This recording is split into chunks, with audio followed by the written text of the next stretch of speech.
ప్రస్తుతం deputy CM Pawan Kalyan పోటీ చేసి బంపర్ మెజారిటీతో గెలిచిన పిఠాపురం నియోజకవర్గంలో రాజకీయం రసకందదాయకంగా నడుస్తుంది.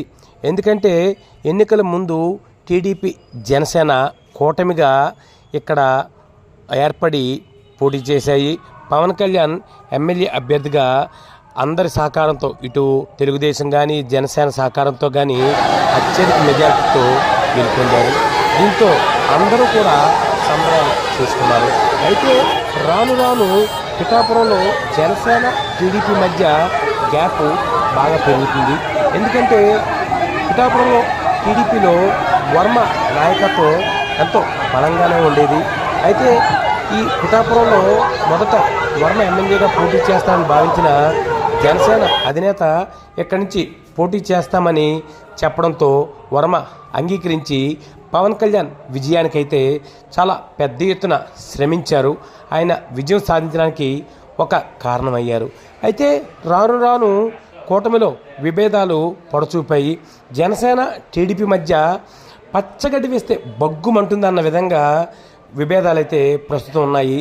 అయితే నాగబాబుకు ఎమ్మెల్సీ ఇవ్వడంతో ఆయన చట్టం ఇక పెరిగిపోతుందని టీడీపీ వారు భావిస్తున్నారు. తమ నాయకుడు పవన్ కళ్యాణ్ విజయానికి పెద్ద ఎత్తున కృషి చేసిన వర్మను విస్మరిస్తున్నారని బాధపడుతున్నారు.